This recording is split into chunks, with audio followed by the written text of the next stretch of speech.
Morning, welcome to our YouTube channel. അപ്പം നമ്മൾ മൂകാംബികയ്ക്കുള്ള രണ്ടാമത്തെ ദിവസത്തെ യാത്ര നമ്മൾ തുടരാൻ പോവുകയാണ്. അതെ. പിന്നെ എന്താണ് അപ്പം നമ്മൾ ഇവിടുന്ന് നമ്മുടെ റൂം വെക്കേറ്റ് ചെയ്ത് നമ്മൾ ഇന്ന് രാവിലെ പറശ്ശിനിക്കടവ് അമ്പലത്തിൽ ഒന്നുകൂടെ തൊഴുതിട്ടാണ് നമ്മൾ യാത്ര തുടരുന്നത് കേട്ടോ. അപ്പോൾ എല്ലാവരും ഇവിടെ നിൽപ്പുണ്ട്. എന്നിട്ട് ഞങ്ങൾക്ക് വേണ്ട കാവലിൽ നിന്നല്ലേ ആൾക്കാരൊക്കെ ഉണ്ടായിരുന്നു. ഞങ്ങൾ ഫുഡൊക്കെ കൊടുത്തു. പിന്നെ ഇനി എന്താണ്, അപ്പം നമ്മൾ ഇറങ്ങാൻ പോകട്ടെ. ലഗേജൊക്കെ നമ്മൾ വണ്ടിയിലേക്ക് കയറ്റാൻ പോകണം. നമ്മൾ ആദ്യം പോയി മുത്തപ്പനെ ഒന്ന് തൊഴുത് അവിടുത്തെ ഒരു നേർച്ചയുണ്ടല്ലോ, പയറും തേങ്ങാപ്പൂളും.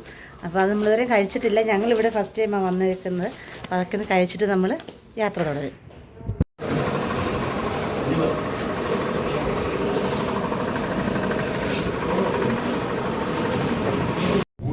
ഞങ്ങളപ്പോൾ മുത്തപ്പൻ്റെ അവിടെ തൊഴുതു. നമ്മൾ അവിടുന്ന് പയറും പിന്നെ എന്താണ് തേങ്ങാപ്പൂളൊക്കെ തിന്ന് അത് കഴിഞ്ഞ് നമ്മളിവിടെ നിന്ന് കാപ്പിയൊക്കെ കുടിച്ചു. ഇനിയിപ്പം നമ്മൾ പിന്നെ ഇവിടുന്ന് നമ്മൾ മുത്തപ്പൻ്റെ അടുത്ത് നമ്മളിനി മൂകാംബികയിലേക്ക് തിരിക്കുവാണ്. പിന്നെ പിന്നെ ഇടയ്ക്ക് വഴിയിലെങ്ങനെ പറഞ്ഞിട്ട് നമുക്കിനി ഫുഡൊക്കെ കഴിക്കാം. ഇനി നമുക്ക് യാത്ര തുടരാം. ഞങ്ങൾ പറശ്ശിനിക്കടവ് സ്നേക്ക് പാർക്കിലെത്തി കേട്ടോ.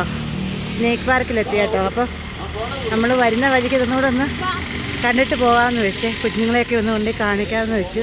ഇതിനകത്തേക്ക് ഫോട്ടോ ഒക്കെ എടുക്കാൻ പറ്റുമോ നമുക്കറിയത്തില്ല.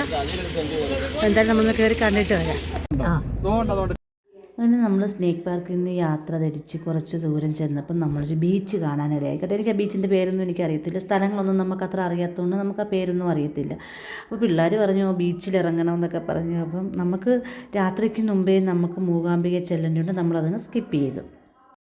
തുടർന്ന് നല്ല നീണ്ട ഒരു യാത്രയ്ക്ക് ശേഷം നമ്മൾ കർണാടക സ്റ്റേറ്റിലേക്ക് കയറി. അപ്പോൾ പിന്നെ നമ്മൾ മൂകാംബികയിലേക്ക് അടുക്കാൻ തുടങ്ങിയാണ് കേട്ടോ. ഇടയ്ക്ക് നമ്മൾ അവിടെ ഒരു വനത്തിൻ്റെ ഇടയ്ക്കൂടെ പോകുന്നത്. പോയവർക്കൊക്കെ അറിയാമല്ലോ. എനിക്ക് വനത്തിൻ്റെ പേരൊന്നും എനിക്കറിയത്തില്ല കേട്ടോ. ഒരു നല്ലൊരു വനത്തിൻ്റെ നടുക്കൂടെ നമ്മൾ പോകുന്നത് നല്ലൊരു കാഴ്ച തന്നെയാണ് കേട്ടോ. അവിടെ രാത്രിയിൽ നമ്മൾ പശുക്കളൊക്കെ മേഞ്ഞൊക്കെ നടക്കുന്നു. അപ്പം നമ്മൾ വിചാരിക്കും ഇതിനെയൊക്കെ ആരും വളർത്തുന്നതാണെന്ന് ഞാൻ വിചാരിച്ചു. അപ്പം നമ്മളുടെ വണ്ടി ഓടിക്കുന്ന ആ ചേട്ടൻ പറഞ്ഞു അത് പിന്നെ ഇവിടെ കാട്ടി വളരുന്നതാണ് എന്ന് പറഞ്ഞു. പിന്നെ അങ്ങനെ നമ്മളങ്ങനെ വനത്തിൻ്റെ നടുവിലൂടെ കാഴ്ചകൾ കാര്യങ്ങളെല്ലാം കണ്ട് ഇങ്ങനെ ചെന്ന് കേട്ടോ. ഒരു വലിയൊരു സന്തോഷമാണ് നമുക്ക് ഈ യാത്രയിൽ നമുക്ക് ഉണ്ടായത്. രാത്രിയിൽ ആ വനത്തിൻ്റെ നടുവിലുള്ള ഒരു യാത്രയുണ്ടല്ലോ, ഒരു ഭയങ്കര ഇത് തന്നെ കേട്ടോ. പറയുന്നത് എന്താണെന്നറിയത്തില്ല, ഒരു വല്ലാത്തൊരു അനുഭൂതി തന്നെയാണ് നമുക്കുണ്ടായത് കേട്ടോ.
മൂകാംബിക ക്ഷേത്രത്തിൻ്റെ മുമ്പിലെത്തിയിരിക്കുന്നു.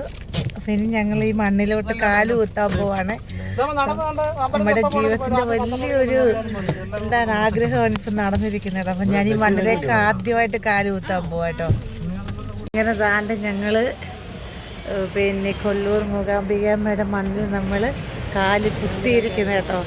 എനിക്കറിയത്തില്ല, എനിക്ക് എന്തുവാ ആ എക്സൈറ്റ്മെൻറ്റ് പറഞ്ഞറിയിക്കാൻ പറ്റുന്നില്ല കേട്ടോ. ഞാൻ അത്രമാത്രം ആഗ്രഹിച്ച ഒരു നിമിഷമായിരുന്നിത്. പിന്നെ നമ്മൾ ഇതിനടുത്ത് തന്നെയാണ് റൂം എടുത്തിരിക്കുന്നത് കേട്ടോ. നമ്മളെടുത്തിരിക്കുന്ന അടിക ഹെറിറ്റേജ് എന്ന് പറഞ്ഞൊരു ലോഡ്ജായിരുന്നു നമ്മൾ നേരത്തെ ബുക്ക് ചെയ്തിരുന്നത് കേട്ടോ. അതുകൊണ്ട് നമുക്ക് പിന്നെ റൂമിന് കാര്യങ്ങൾക്കൊന്നും ബുദ്ധിമുട്ട് കാര്യങ്ങളൊന്നും ഉണ്ടായില്ല നമുക്ക്. പിന്നെ എന്താണ്, നമ്മളിത് അമ്പലത്തിന് ഏറ്റവും അടുത്തായിട്ട് തന്നെയാണ് നമ്മുടെ ഈ ലോഡ്ജ് കേട്ടോ. അവിടെ നിന്ന് കഴിഞ്ഞാൽ നമുക്ക് അമ്പലം നല്ല രീതിയിൽ നമുക്ക് കാണാനൊക്കെ പറ്റും കേട്ടോ.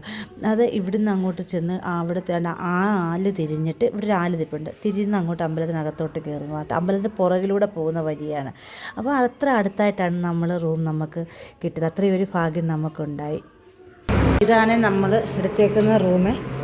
അപ്പോൾ ഇവിടെ ഒരു ബെഡുണ്ട്, അതുപോലെ തന്നെ ഇവിടെ ഒരു ബാത്റൂമുണ്ട്, പിന്നെ ഇവിടെ ഒരു ബാത്റൂമുണ്ട്. നേരെ കയറി വരുമ്പോൾ ഇല്ലാണ്ട് ഇവിടെ 2 ബെഡ്. അത്യാവശ്യം നല്ല ഫെസിലിറ്റി ഉള്ള റൂം തന്നെയാണ് കേട്ടോ. നല്ല ഫെസിലിറ്റി ഉള്ള റൂം തന്നെയാണ് കേട്ടോ. നമ്മൾ നേരത്തെ ബുക്ക് ചെയ്തതാണ്. പിന്നെ ഒരു പ്രത്യേകതയുണ്ട്, കാരണം ഇവിടെ ബാൽക്കണി നിന്ന് നമ്മൾ പുറത്തോട്ട് നോക്കുമ്പോൾ മൂകാംബിക ക്ഷേത്രം കാണുന്നത് കേട്ടോ. ഇവിടുന്ന് അങ്ങോട്ട് തിരിയുന്നത് അമ്പലത്തിലേക്കുള്ള വഴിയാണ് കേട്ടോ. ഇതാണ് നമ്മളുടെ റൂം. ഇനിയിപ്പം നമ്മളൊന്ന് കുളിച്ച് ഫ്രഷായിട്ട് ഞങ്ങളൊന്ന് തൊഴാൻ പോവുകയാണ് അങ്ങോട്ടൊന്ന്. അപ്പോൾ ഈ വീഡിയോ ഇവിടെ വൈൻഡപ്പ് ആകുന്നു. തുടർന്ന് നമുക്ക് ബാക്കി വീഡിയോയിൽ കാണാം.